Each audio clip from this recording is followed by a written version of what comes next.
Do you remember this day? July 13th, 1985, two continents, dozens of the biggest rock stars on the planet, and nearly 2 billion people watching live.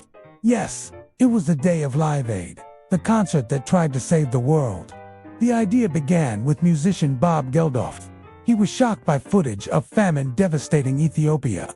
So he grabbed the phone and called his friend, Queen frontman Freddie Mercury. Together, they came up with a plan. They'd organize the largest charity concert the world had ever seen.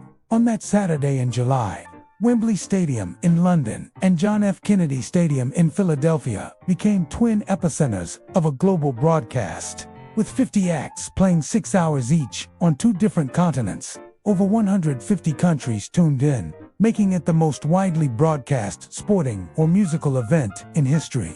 About 40% of the world's population watched, which is almost double the audience for the most watched TV show in history. But how did they pull off such a monumental event?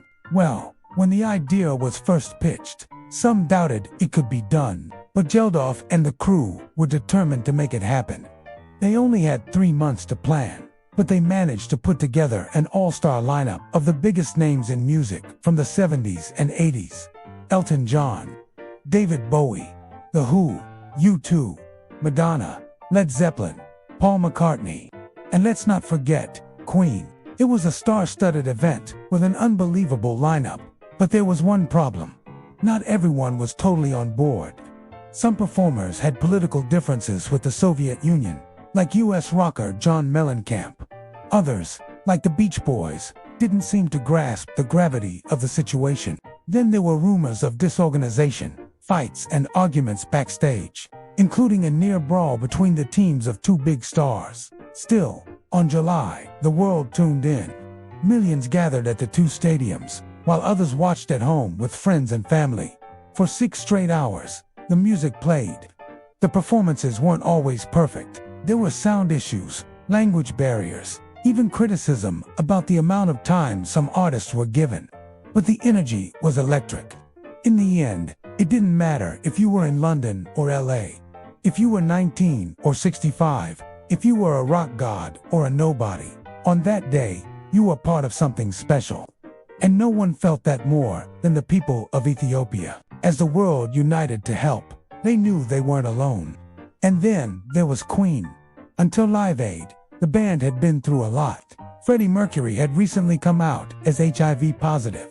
Their record label dropped them. And to top it off, their manager died unexpectedly.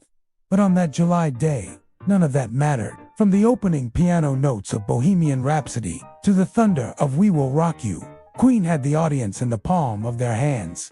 Freddie Mercury strutted, he stomped, he sang. At one point, he took a solo piano, sat on the edge of the stage, and crooned directly to the audience.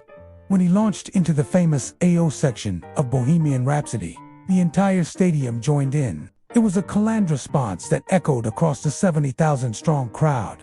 By the time Queen finished their 20-minute set, the message was clear. Music could move mountains. If anyone could prove it, it was Freddie Mercury and his bandmates. Critics agreed. In the following weeks, many publications named Queen the best act of Live Aid. Fans still talk about it today. Other musicians have said it was the greatest live performance they've ever seen. But what about Live Aid itself? Well, it wasn't without its issues.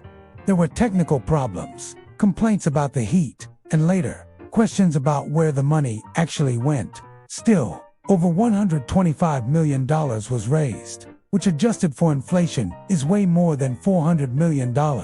For the people of Ethiopia, it was a lifeline. In the end, Live Aid showed what music could do, how it could bring people together, break down barriers, and raise money for those in need. And it gave us a glimpse of something magical. The magic of music, the magic of coming together.